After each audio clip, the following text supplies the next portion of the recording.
Una de las noticias más interesantes con la que me he encontrado últimamente tiene que ver con este gráfico, en el cual se puede apreciar que el grupo de los BRICS, que está aquí de color naranja, ha superado en términos del tamaño combinado de sus economías al tamaño combinado de las economías de los países pertenecientes al G7. Si esto se consolida y observar que la tendencia de las economías del G7 es bajista, en tanto que las economías del BRICS es alcista, si esta tendencia se mantiene, probablemente estamos ante un cambio de era, ante un cambio de paradigmas que podría tener dos consecuencias que se me vienen a la cabeza. La primera de ellas, que podría estar cerca el día en que los Estados Unidos pierda su liderazgo como primera potencia económica mundial. Y segundo, y yendo por este mismo camino, que estemos cerca cada vez más del final del dólar como mayor divisa de reserva global. Será probablemente un cambio de era, un cambio de paradigmas, y este video será muy interesante, así que comenzamos. Iran gets together with Saudi Arabia through China. And China's taken over. And China, I heard a couple of people say, well, the dollar will never lose the dollar standard. Are they kidding?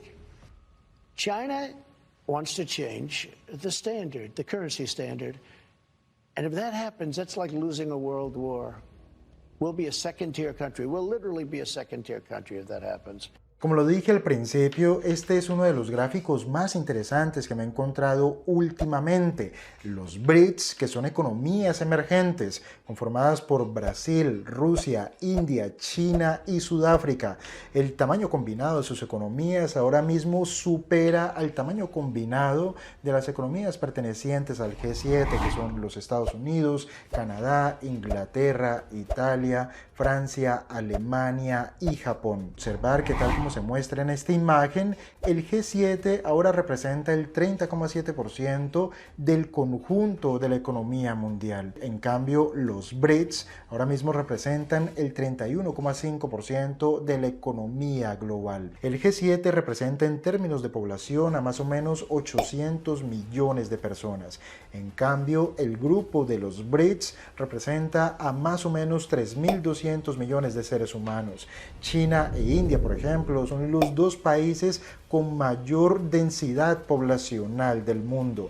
Si este relevo en términos del liderazgo, en términos económicos, se mantiene y se refuerza, entonces este cambio de era lo que podría significar en la práctica es una transferencia de riqueza desde las actuales potencias económicas mundiales hacia economías emergentes que son el grupo de los BRICS, una transferencia de riqueza que en algún momento los podría convertir en países ricos y en países desarrollados. Pero dentro del grupo de los BRICS, lógicamente destaca China. Y para ponerlo en contexto, revisemos la siguiente imagen en la cual comparamos la evolución de la economía de los Estados Unidos de color amarillo con la evolución de la zona euro de color verde y China de color blanco. Observar que China ya supera a la zona euro y la evolución actual de su economía se dirige a superar la economía de los Estados Unidos. Pero la siguiente gráfica lo deja más de manifiesto. Si la tendencia actual se mantiene, se calcula que para el año 2038 la economía china, que está de color rojo, superará en esa fecha la economía americana, que está de color azul. Será un cambio dramático para los equilibrios actuales del poder global. De hecho, hay algunas noticias que se están repitiendo últimamente porque un nuevo liderazgo económico probablemente irá acompañado de un nuevo liderazgo monetario. Por ejemplo, en esta noticia se aprecia que Brasil y China han firmado un acuerdo comercial con el fin de deshacerse del dólar estadounidense. No utilizar el dólar en sus intercambios comerciales, sino el real brasilero y el yuan chino. En esta otra noticia, precisamente, tenemos un discurso de Ignacio Lula da Silva, el actual presidente de Brasil, en el que dice, y abro comillas, todas las noches me pregunto por qué todos los países se ven obligados a comerciar respaldados por el dólar. ¿Por qué no podemos comerciar respaldados por nuestra propia moneda? Y más noticias en este sentido. Y aquí tenemos a Rusia y a India, que planean abandonar el uso del dólar y del euro en su comercio bilateral. Y otras noticias como por ejemplo como que Arabia Saudita está pensando reemplazar el dólar por el yuan chino en sus exportaciones de petróleo. Aquí hay que tener en cuenta que uno de los grandes motivos por los que el dólar de los Estados Unidos es la mayor divisa, primero para intercambios comerciales, para transacciones financieras, y es la que representa el mayor porcentaje de las reservas de los bancos centrales alrededor del mundo. Una de las razones que permite esto es que el dólar es la divisa a través de la cual se realizan casi todas las operaciones dentro del comercio internacional de petróleo. Por esto se le denomina petrodólar.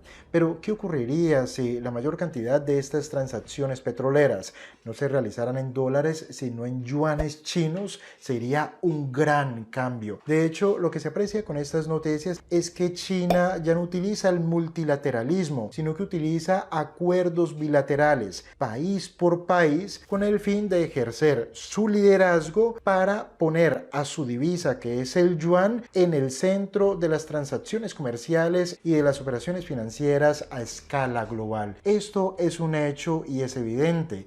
Y es tan evidente que incluso la actual presidenta de la Comisión Europea, que es Ursula von der Leyen, dice lo siguiente, y abro comillas: China está tratando de cambiar el orden mundial y de ponerse en el centro de este.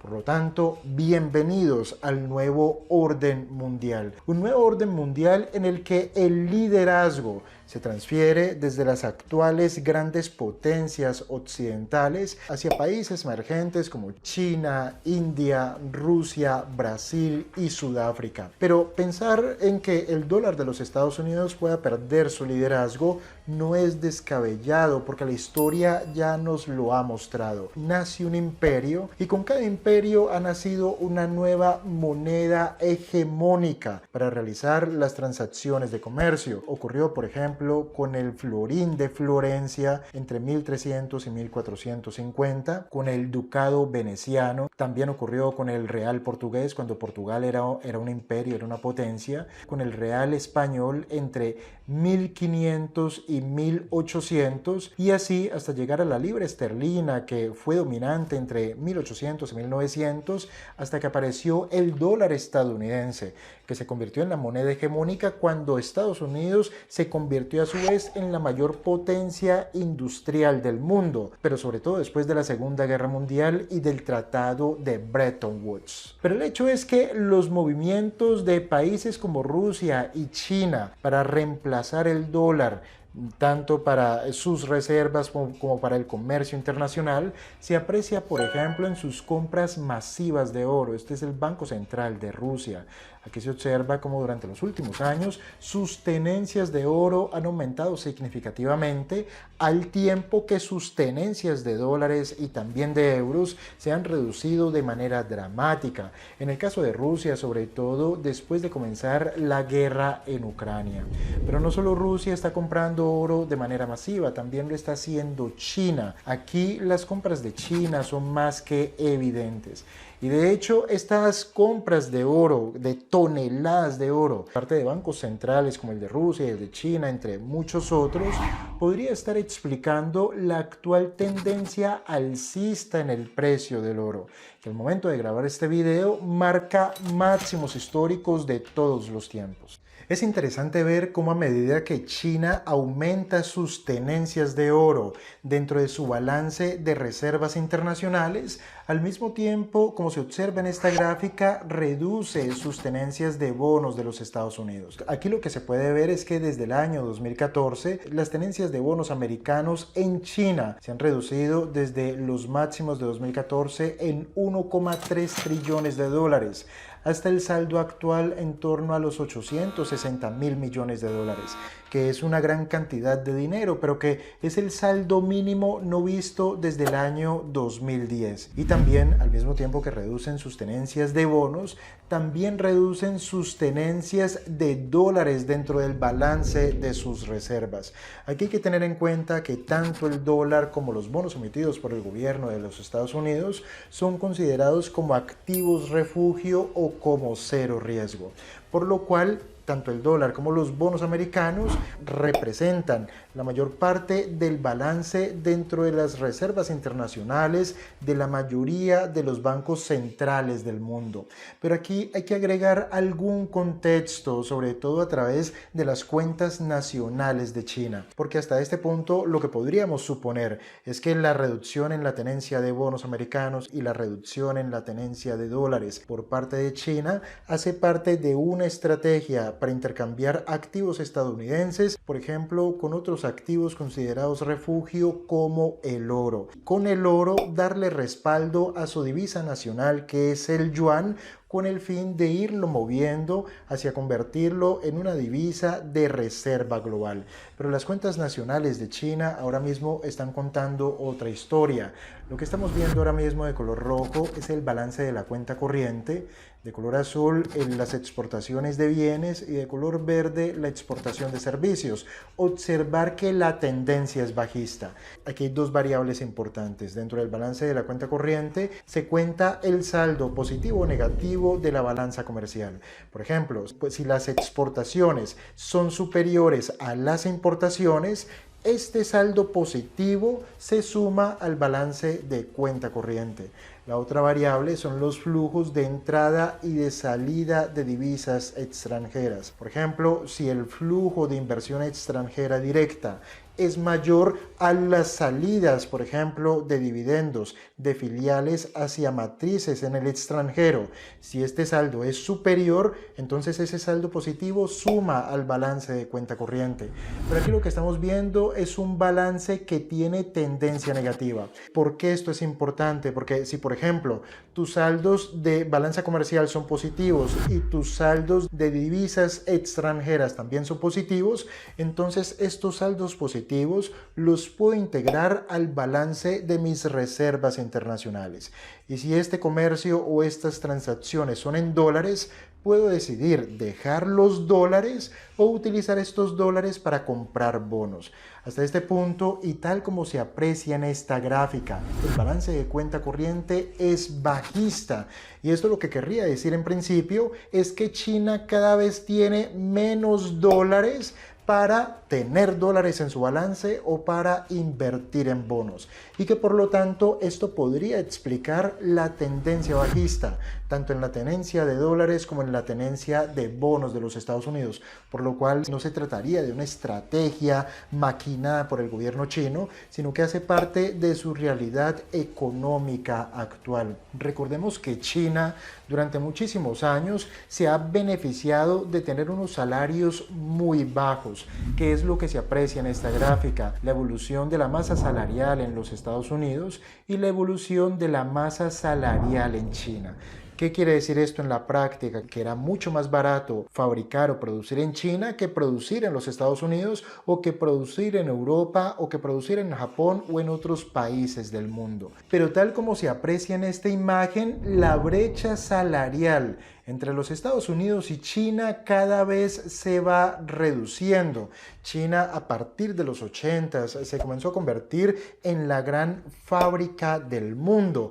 Fue el inicio de la globalización, el momento en el cual los países desarrollados trasladaron sus industrias y sus manufacturas hacia países en vías de desarrollo, ya que los costes de producción en estos países eran menores, por lo cual la globalización se tradujo en un gran periodo, primero de prosperidad económica, tanto para países emergentes como para países ricos, acompañada de una inflación muy baja.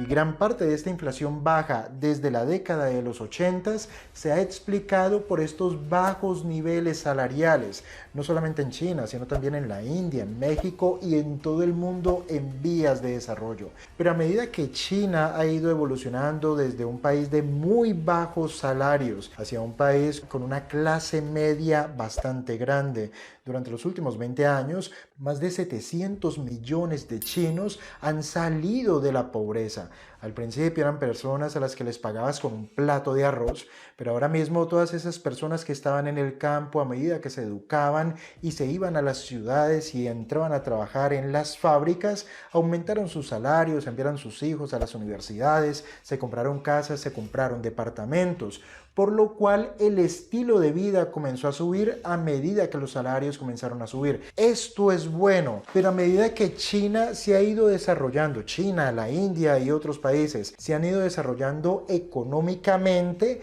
ya no son tan atractivos como fábrica del mundo.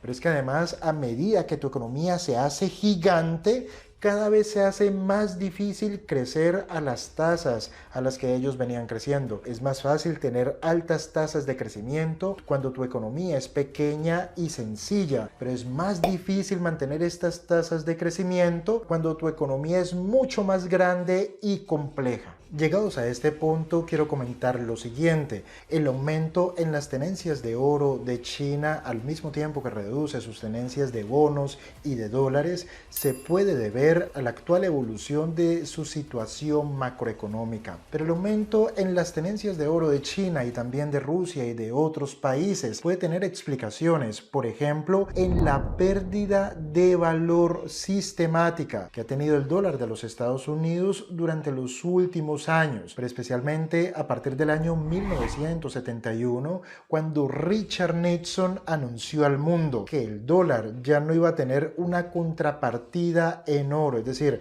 sus fundamentos ya no iba a ser el valor del oro, sino que a partir de ese momento el valor del dólar se sostendría sobre la reputación y la confianza en la economía de los Estados Unidos.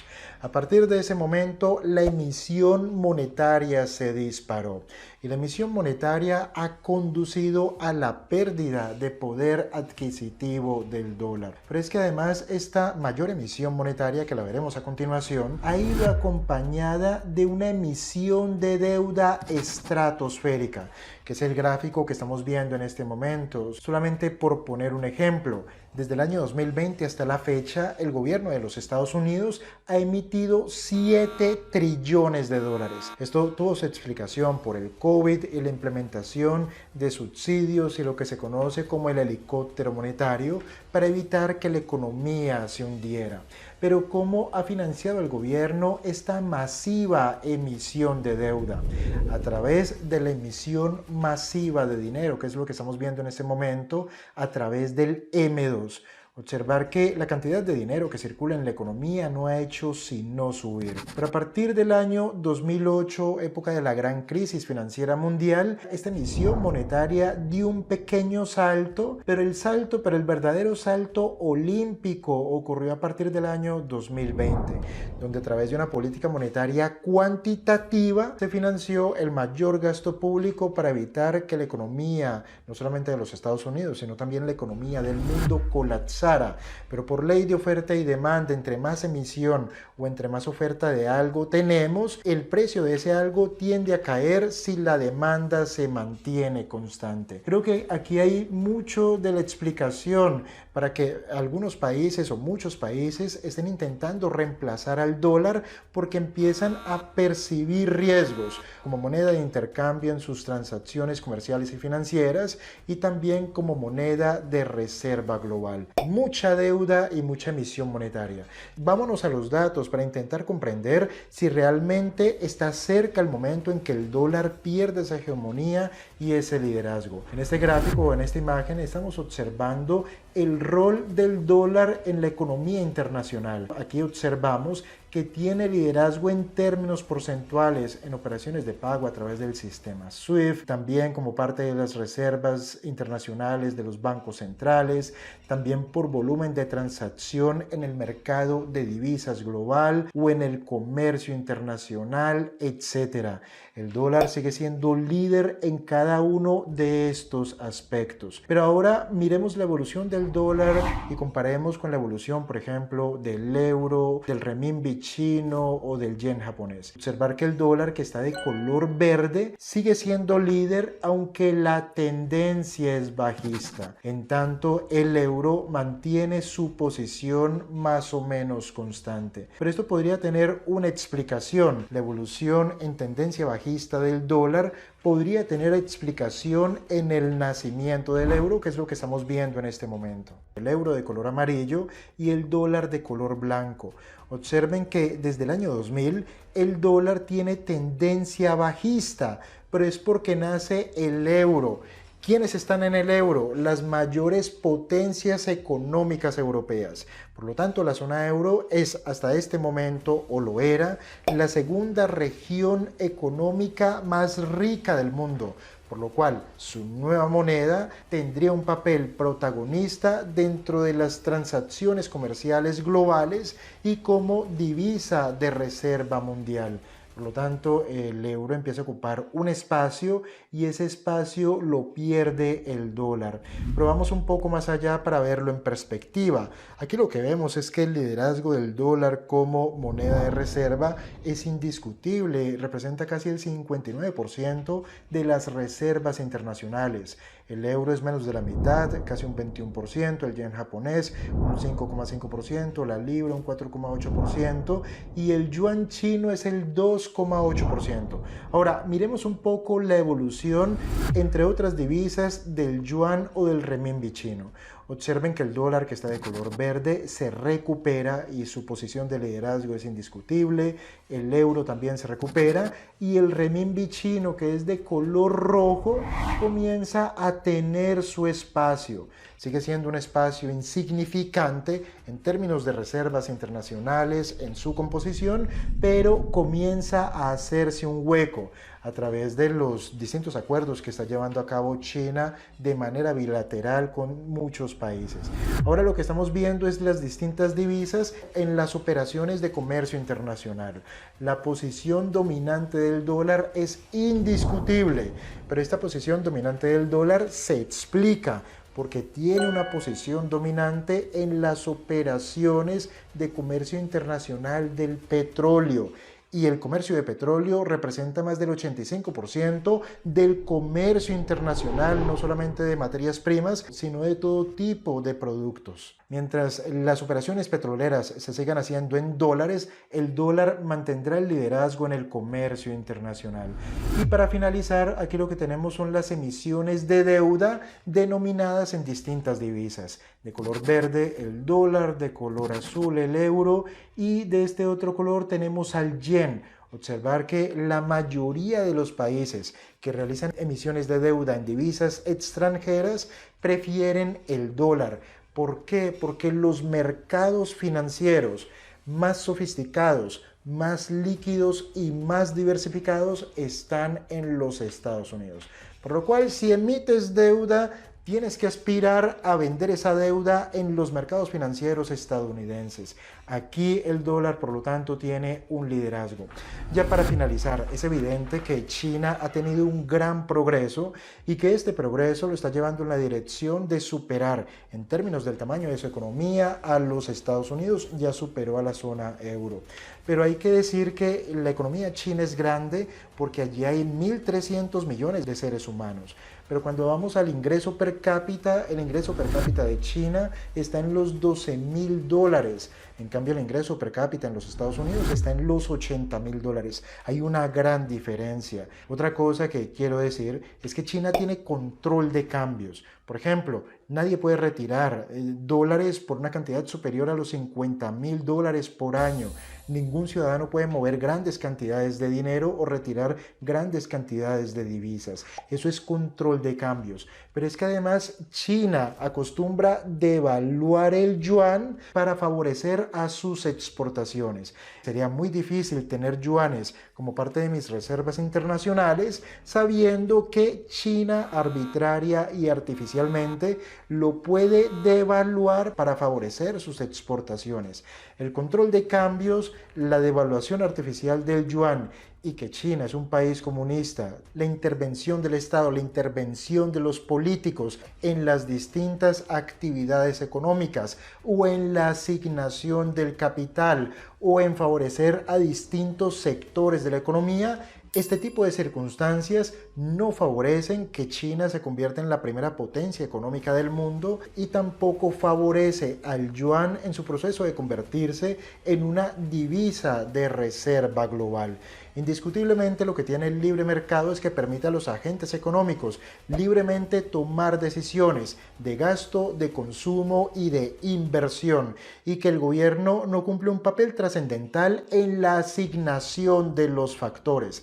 Esto se vio bastante claro con el problema de Alibaba y su fundador Jack Ma, que después de una conferencia en la cual tiró algunos dardos al gobierno chino, después de esa conferencia desapareció del mapa Jack Ma. Atacaron agresivamente a Alibaba y su cotización se derrumbó en bolsa. Se impidió que Ant Group, que era una de sus mayores filiales, saliera a bolsa y se convirtiera en la mayor OPI o en la mayor salida a bolsa de la historia, no solamente de China, sino del mundo. Este tipo de situaciones ahuyentan el capital, ahuyentan el emprendimiento e impiden que los factores sean asignados por los individuos de manera libre y de manera autónoma. Allí está la gran diferencia entre el libre mercado y la estatización de la economía. Al final de cuentas, el libre mercado lo que permite es que los individuos y las empresas puedan expresar todo su potencial porque asignan de manera libre el capital y se dedican a llevar sus proyectos e ideas hasta donde crean que es conveniente. En cambio, en un país donde el Estado tiene un papel predominante, el individuo y las empresas pasan a un segundo plano porque saben que si se salen de los argumentos o si se salen de los parámetros, podrían ser atacados y anulados, y creo que en ese caso China se pega un tiro en el pie. Hemos llegado al final. ¿Ustedes qué piensan? Al final China terminará siendo la gran potencia económica del mundo y tendrá éxito en posicionar al yuan como la principal divisa de reserva global y la principal moneda de cambio para el comercio internacional y las transacciones comerciales. Déjenlo debajo en los comentarios. Si ven peligro en el dólar, si ven peligro en que la economía de los Estados Unidos se pueda derrumbar y todos los efectos negativos que esto pueda tener, escríbelo en los comentarios que lo estaré leyendo. Si este video te ha aportado valor, por favor déjanos un gran me gusta, comparte este video en tus redes sociales y por favor suscríbete a nuestro canal si todavía no lo has hecho. Ayúdanos a crecer esta comunidad.